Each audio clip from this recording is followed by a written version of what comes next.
O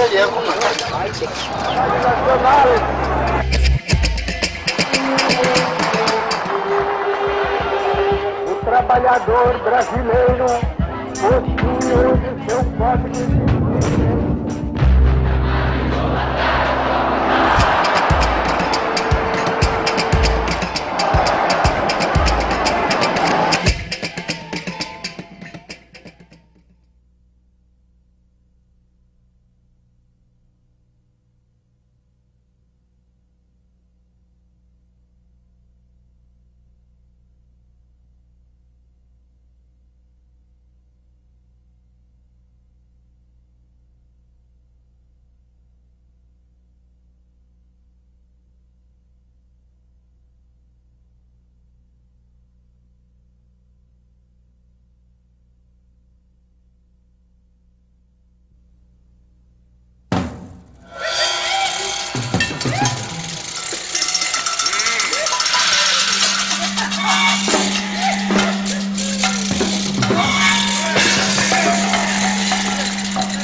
Existem razões de ordem econômica, razões de ordem política que estão entrelaçadas e explicam o movimento militar de 1964.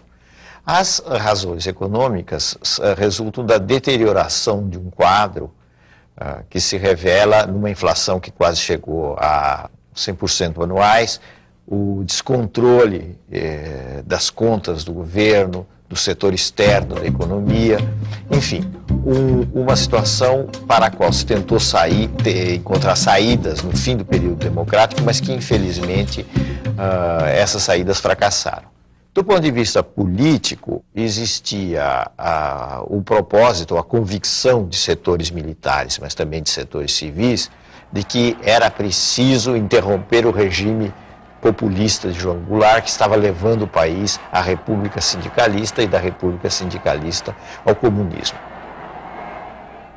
Sejam tranquilos, que dentro em breve esse decreto será uma realidade, e realidade há de ser também a rigorosa e implacável fiscalização para que seja cumprido o decreto do aluguel.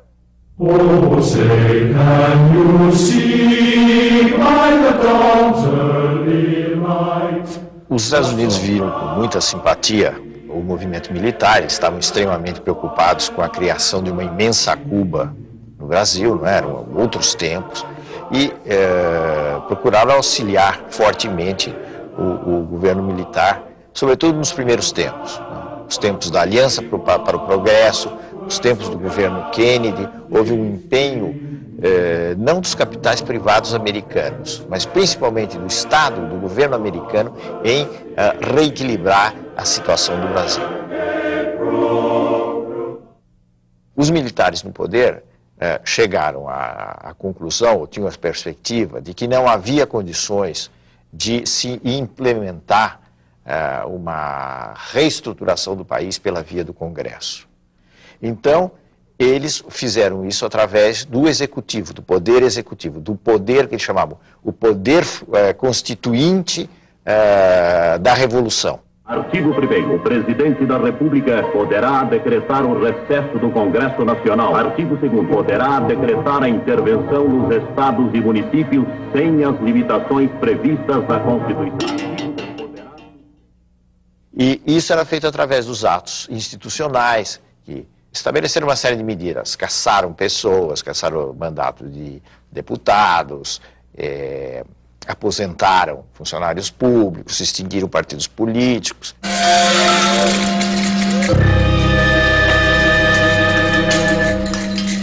Esses atos nasciam da autoridade do general-presidente Castelo Branco. E das tradições e princípios morais e políticos que refletem a alma brasileira.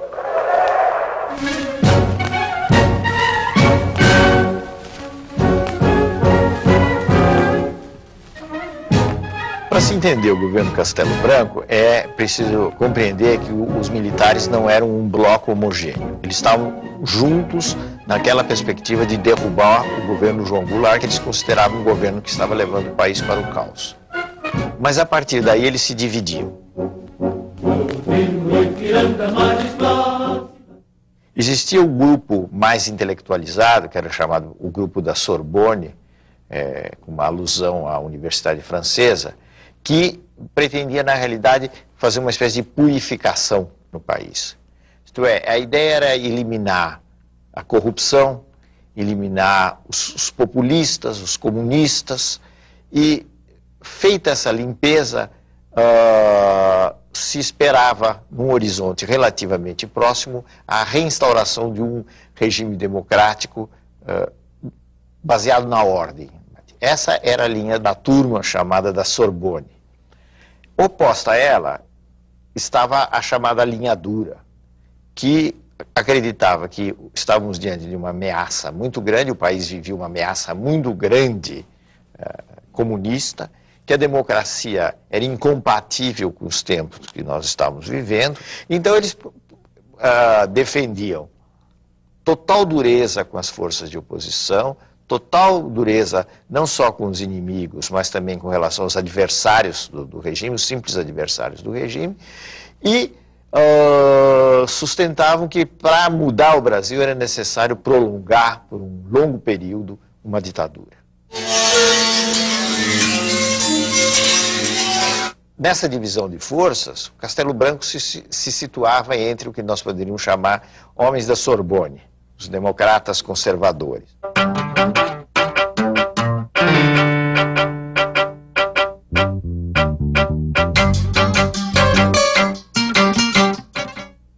Houve uma pressão muito grande da linha dura sobre o Castelo Branco, no sentido de que era preciso reformular esse sistema partidário, que não era possível manter aqueles partidos existentes, porque senão a revolução, apesar dos atos institucionais, etc., começaria a perder força, porque seria derrotada nas eleições.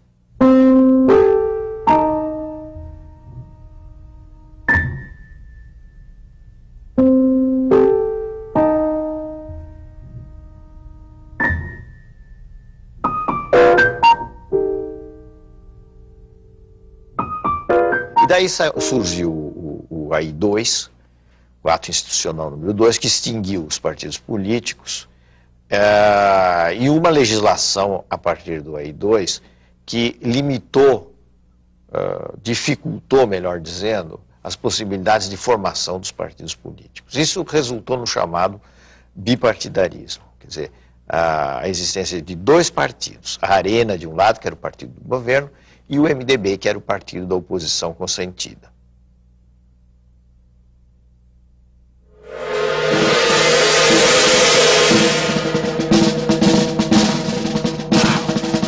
Os militares consideravam que havia duas forças em choque no mundo. De um lado, a União Soviética, do outro, os Estados Unidos. A União Soviética estava promovendo o que eles chamavam de avanço da guerra revolucionária. Os Estados Unidos representavam a defesa democrática. E era preciso optar entre estes campos. E o grupo castelista, o grupo que foi formado pela Escola Superior de Guerra, optou claramente pelo campo americano. Então, os castelistas eram muito pró-Estados Unidos no plano da política externa e, ao mesmo tempo, eram, digamos, mais democráticos do que os partidários da linha dura. Os partidários da linha dura combinavam mais nacionalismo com repressão, com violência. Podemos dizer que no espírito da Constituição de 67 estava a doutrina da segurança nacional, que era uma doutrina formulada no período da Guerra Fria. A outra coisa que também era novo na Constituição de 67 foi a consagração, que já vinha dos atos institucionais, das eleições indiretas em todos os níveis, não é? Para presidente da República, para governador dos estados.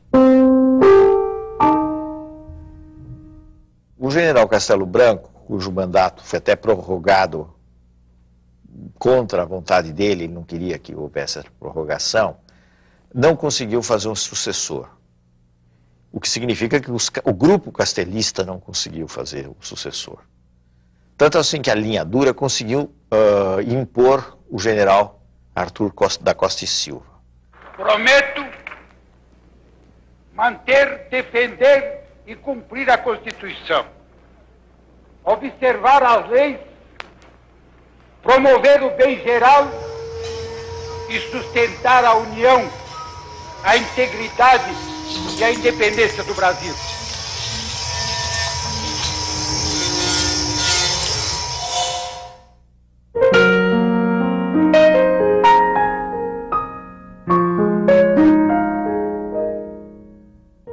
O ano de 1968 foi um ano muito especial no mundo inteiro. Foi um ano em que houve um grande movimento na França, um grande movimento popular na França, pela mudança não só das instituições, pela mudança dos costumes políticos. Se falava da imaginação no poder, era uma frase do movimento 68. Então, 68 foi um ano que, se não mudou o mundo, pelo menos sacudiu o mundo em todos os planos.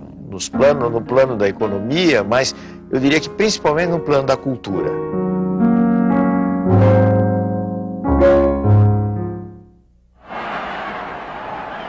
Isso se refletiu no Brasil, né?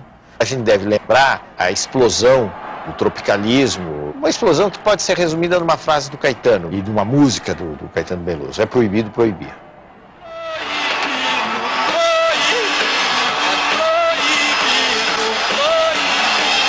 Mas é isso que é a juventude que diz que quer tomar o poder.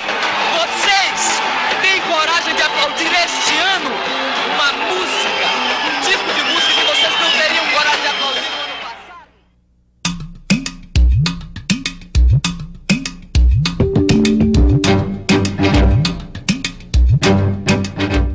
Aquele clima de 68 redundou numa série de movimentos de classe média, a famosa passeata dos 100 mil no Rio de Janeiro, passeata pela democratização após a morte de um estudante, o Edson Luiz.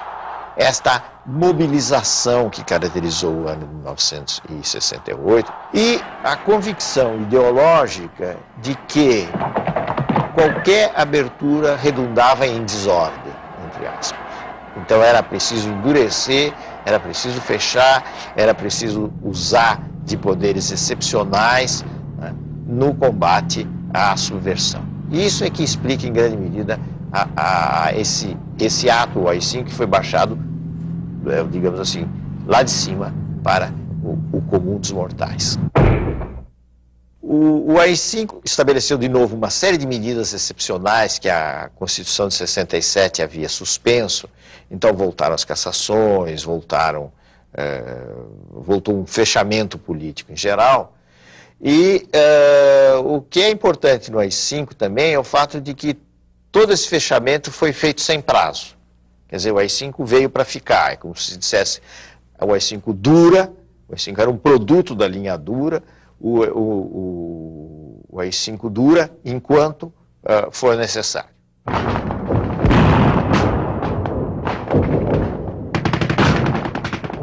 A partir de 1968, começaram a surgir ações de luta armada. Mas nós podemos dizer que o período de auge da luta armada foi o período posterior ao AI-5. Foram os anos 69, os anos 70, foram os anos mais sensíveis, digamos assim, da luta armada. O que estava por trás da luta armada? Estava por trás da luta armada a ideia de que, por métodos pacíficos, seria impossível derrotar a ditadura.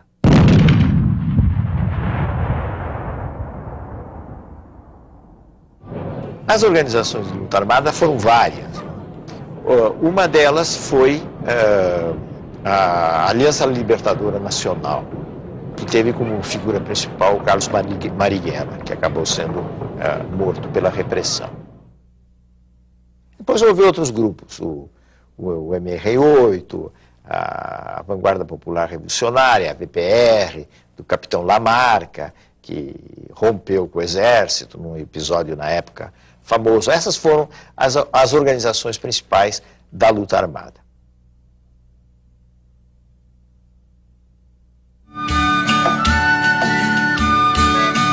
Essa ideia da luta armada foi muito influenciada pelo clima existente na época, não é? E pelo êxito da Revolução Cubana, porque a Revolução Cubana realmente representou alguma coisa de espantosa.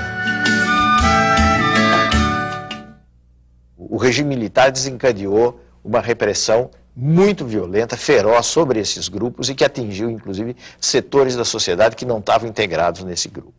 Quer dizer, quando se fala em tortura no regime militar, a gente deve lembrar que só em 68 a tortura se tornou sistemática em todo o país, como um instrumento político.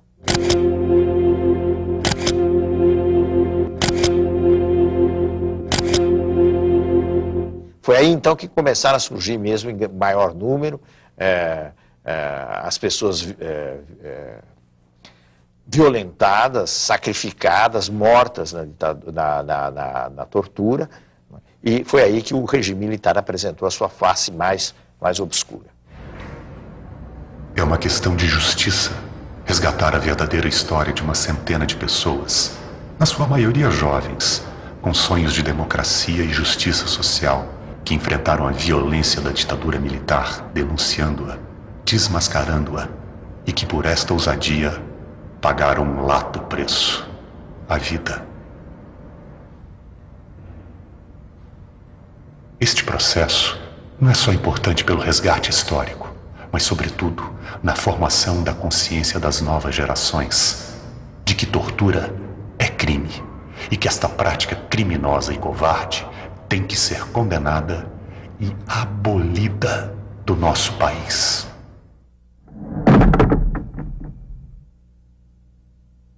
Costa Silva ficou doente, foi afastado do poder, houve o comando do país passou para os comandantes das três armas, e daí se fez uma eleição, que era sempre uma eleição a portas fechadas, se fez a eleição, aí sim, de um típico representante da linha dura, que foi o general Emílio Garrastazu Médici. O nome do Médici está associado a um período mais negro de repressão, podemos dizer que na história brasileira.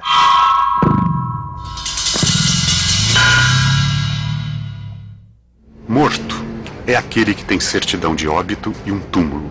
Desaparecido é aquele que a repressão não entregou o corpo e nem tem um túmulo onde se levar uma flor.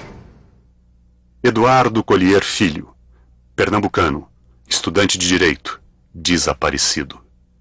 Gildo Macedo Lacerda, mineiro, estudante de Economia, desaparecido. Helenira Rezende de Souza Nazaré, paulista, estudante de Filosofia, desaparecida. Honestino Monteiro Guimarães, goiano, estudante de Geologia, desaparecido. Jorge Leal Gonçalves Pereira, baiano, engenheiro eletrônico da Petrobras, desaparecido. Eu te amo, meu Brasil, eu te amo. Meu coração é verde, amarelo, branco, azul, anil. Eu te amo, meu Brasil, eu te amo. Ninguém segura a juventude do Brasil. Ao mesmo tempo, o governo Médici foi contraditório. Ao lado da brutal repressão, ocorreu o chamado milagre econômico, que só foi possível graças ao saneamento financeiro realizado no governo Castelo Branco. A economia brasileira cresceu a taxas extraordinárias, mas, ao mesmo tempo, começou a acentuar-se o processo de dependência do financiamento externo. Atenção, desceu Jair, bateu a paquete, rolou para Pelé, atenção, Pelé para Carlos Alberto, livre a bomba para o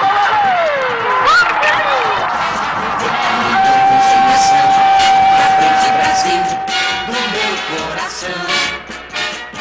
Todos juntos vamos pra frente, Brasil, salve a seleção. Médici, como representante da linha dura, não conseguiu fazer seu sucessor, porque o general Geisel era ligado ao grupo da Sorbonne, ao grupo do pessoal da Escola Superior de Guerra, ao velho grupo castelista. Presidente Emílio Garrastazu Médici, ao receber das mãos dignas de Vossa Excelência esta simbólica faixa presidencial, sinto-me duplamente honrado. Do ponto de vista político, o que significou o governo Geisel foi o propósito de, com muitas ressalvas, com muitas restrições, promover uma abertura política no país.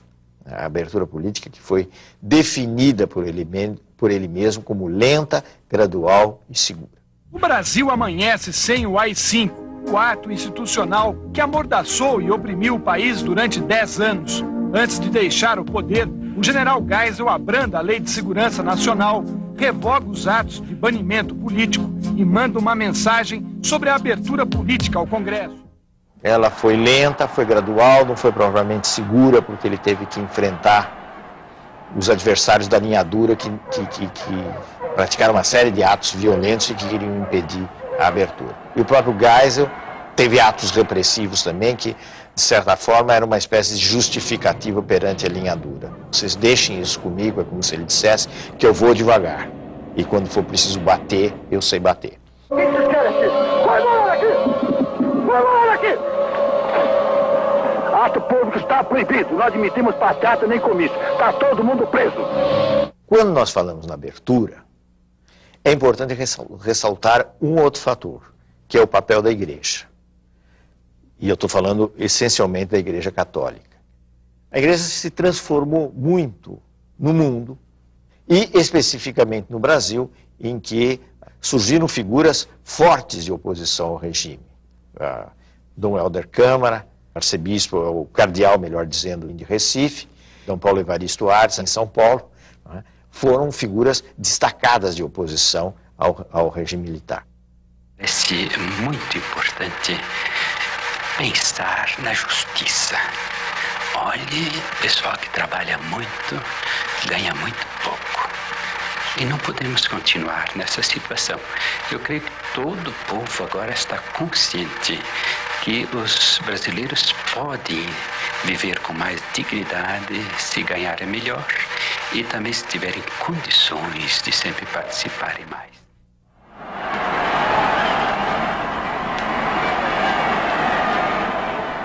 A grande novidade, vamos dizer assim, social dos anos 70 foi a explosão dos movimentos grevistas por reivindicações, várias reivindicações, mas sobretudo reivindicações salariais, que caracterizaram os anos 78, 79, especialmente nessa região do ABC, em que se destacaram alguns dirigentes, mas o principal foi o Lula. Os grandes centros urbanos sentem o mesmo problema que os trabalhadores dos países mais desenvolvidos sentem, eles terão que brigar, e será irreversível essa briga, e os patrões terão que entender.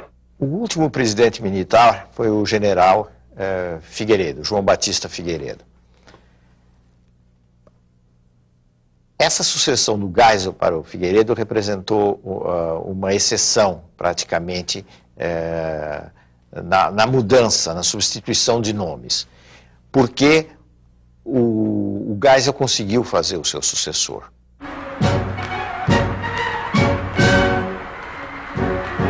O Figueiredo tinha por missão continuar a abertura política.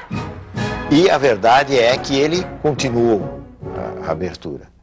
Mas ele, ao mesmo tempo, era um homem que vinha do SNI, do Serviço Nacional de Informações, que era um dos órgãos mais importantes de repressão dos tempos ditatoriais.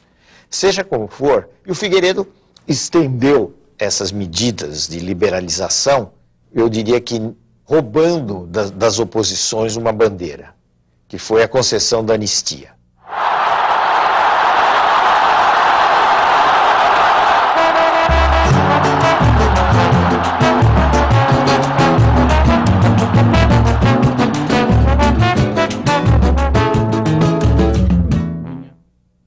Um dos aspectos importantes do governo Figueiredo foi o fim do bipartidarismo. Então aí, nesse momento, surgem os partidos que, em linhas gerais, são os partidos que nós conhecemos até hoje.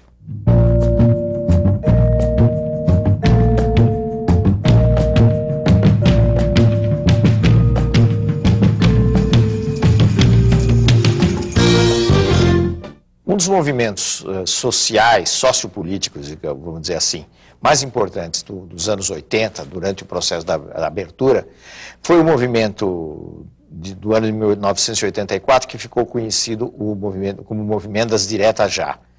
Ou seja, era um movimento por eleições diretas para a presidência da República, que as eleições não fossem feitas através do Congresso Nacional, mas sim através de o voto direto, como nós temos hoje.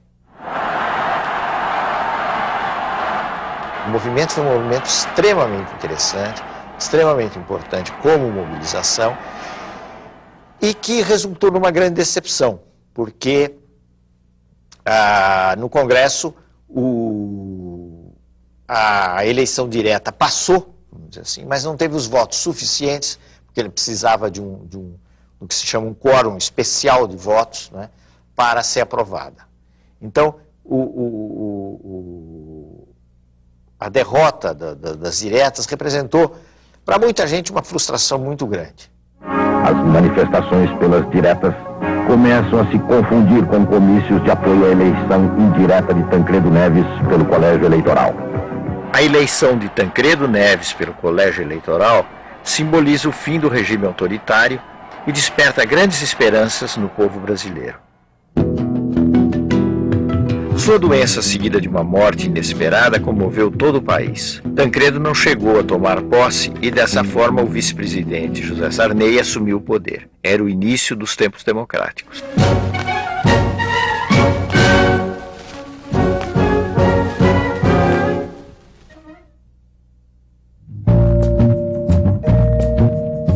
No próximo programa, a redemocratização, o governo Sarney, crise financeira no Estado, planos e fracassos econômicos, o governo Collor, Fernando Henrique, o Real e o início do governo de Luiz Inácio Lula da Silva.